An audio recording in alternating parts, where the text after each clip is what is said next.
Welcome back to Movie Flashback. This flashback is about a US movie titled Overcomer dated back in 2019. Spoilers effect. Watch till end so as to explain how it ended. Lesson learned and how to improve. The film begins with assortment of understudies of Brookshire Christian School organized in two groups playing basketball. The Cougars group was driven by John Harrison, the mentor. However, the Cougar lost their hard battle title as of now, and the players are disheartened, most particularly John's child. Yet John reassures his group, letting them know that 1 year from now they are presented to accept the state title, as the entirety of their best players will be returning while their adversaries will have graduated. Mr. John and his wife, Amy, are the two educators at the school. Mr. John shows his Amy the video recorded at the court while one more educator come to call them to see something. The instructors all accumulate to observe some TV news broadcast that the assembling plant, the biggest business in their town of Franklin, is moving to another city. Another mentor says, "There goes the football crew," and makes sense of that his best players' families all work at the plant. However, he guarantees Coach Harrison that basketball ought to be alright, as he will in any case have his best players returning. After 5 months, a group of young men are playing basketball, and one of them has his earphone put on the seat while Hannah Scott strolls by and take the earphone. The young men saw and pursue her quickly. She goes through the forest with all the teen young men pursuing her. When they arrive at an apartment building, they fail to focus on her and expect she ran inside. Actually, she dodged behind certain stones and attempted to stow away her weighty breathing from the young men to hold back from being found. She takes out her inhaler, which implies she's an asthma patient. When they couldn't find her, the young men surrendered the pursuit and leave. She progresses forward to her grandma's home. There, her grandma Barbara holds out an iPod and asks Hannah where it came from, suggesting she took it, and advises her to take it back, saying she previously got her one. After her grandma leaves for work, Hannah takes the taken earphones and places them in a case concealed in her room, probably loaded up with additional taken articles, including one more arrangement of earphones. She draws out a magazine note and gazed at it for some time. The Harrison family are eating while Mr. John and Ethan are examining about the ball. In her office, Principal Olivia Brooks tells Coach Harrison that the school is losing a few educators and mentors, and she wants him to mentor cross-country, as she doesn't believe the school should lose another program. He dissents, as he could do without cross-country, or even think that it's a genuine game. However, he doesn't have a very remarkable decision. He strolls to a gathering of understudies and inquires as to whether any of them is keen on cross-country game, yet they all say no and leave.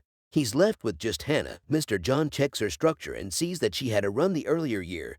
She's in her sophomore and she was brought into the world on the Valentine's Day. She takes out her inhaler once more. Mr. John is shocked she's an asthma patient. Mr. John meets with Miss Olivia and tells her that Hannah is an asthmatic patient, while Miss Olivia answers she's mindful, and Barbara tried her out ahead, and a note from the specialist that she simply had to have her inhaler near her. Miss Olivia persuades him to mentor her for the game. Ethan and his more youthful sibling are playing ball in their nursery when Mr. John shows up from school. He calls Amy and they are both examining how to go about with the game, and he's likewise telling her how two of his central members are additionally passing on to Sharpsville. On the primary day of training, Hannah runs honorably, yet not great time, as she surpasses the time by 1 minute and 15 seconds. After the preparation, they offer Hannah a ride home, yet she declined. When they ask her, they couldn't want anything more than to meet her parents. She answers that they had died. In the meantime, Hannah has taken Mr. John's wristwatch. Back at the Harrison home, he grumbles to his wife, Amy, one more educator at the school, and attempts to enroll his basketball-playing child Ethan to run cross-country too. Ethan says he will, provided that his father will run with him to prepare. So Harrison drops that thought. A call from their minister reminds Amy she guaranteed that Coach Harrison would assist the minister with emergency clinic appearance that evening. Mark, the minister, and John visit Franklin General Medical Clinic to do a keep an eye on some congregation patient in the clinic. John is sitting tight for Mark when he erroneously finds another patient's room, and he is sorry. However, the patient is visually impaired and needs an organization as he doesn't have guests. The patient presents himself as Thomas Hill, and he's a diabetic patient, which prompted him being visually impaired, and afterward it needs its legs and kidney. John inquires as to whether he has a family, and he answers not actually. Thomas gets some information about himself, and John likewise answers that he's a basketball mentor at Brookshire Christian School, and that he expectations, and Thomas lets him know he's sounding uncertain about himself. John lets him know he's relegated to cross-country as of late, and Thomas lets him know that is his game, and he came third in the state back in his days. John rapidly requests counsel. Mark intrudes, and the two of them leave. On leaving, Thomas advises John to come throughout later. Troy, the art educator, asks Mr. John to assist him with being an appointed authority at a program being held in the school. Another vital participant lets him know he's likewise passing on to Foundation. Mr. John is disheartened yet hopes everything would turn great for him. Things go downhill for Mr. John. He additionally gets a letter from the school that all educators are getting 10% pay cut.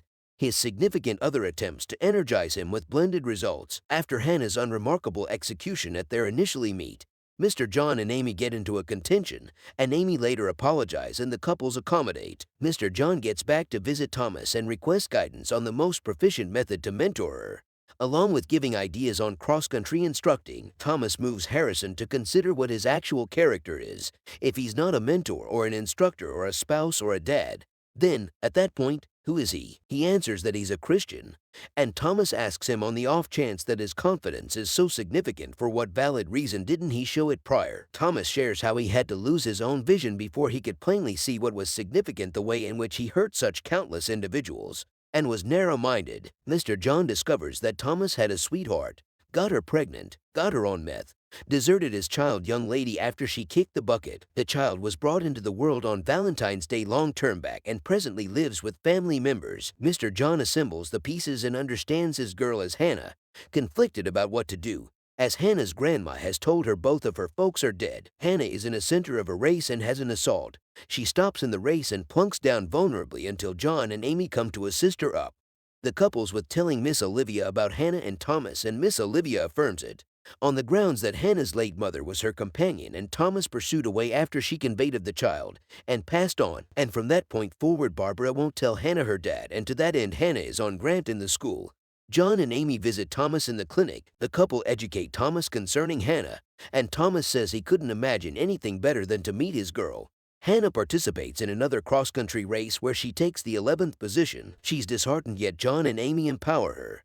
The couples enlighten her regarding Thomas and inquire as to whether she couldn't imagine anything better than to meet him. Hannah returns home, snap a photo of her father in a race, and gazes at it for some time. Barbara comes in and gets some information about the game prior, and she answers with assuming that Barbara has at any point seen her dad run, and she gives a yes reaction. Hannah asks again how her dad passed on, and Barbara answers that drugs ended his life.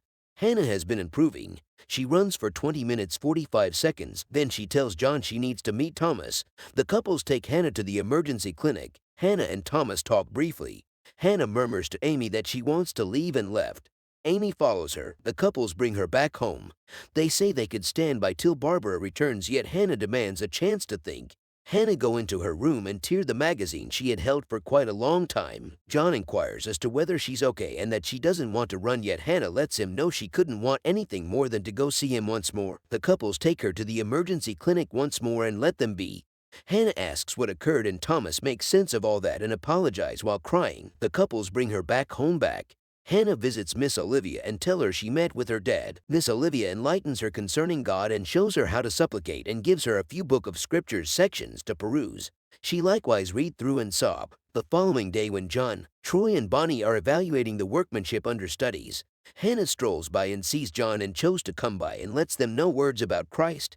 Mr. Troy is dazzled. John converses with Hannah and she makes sense of her experience with Miss Olivia the earlier day, and she needs to find out about God.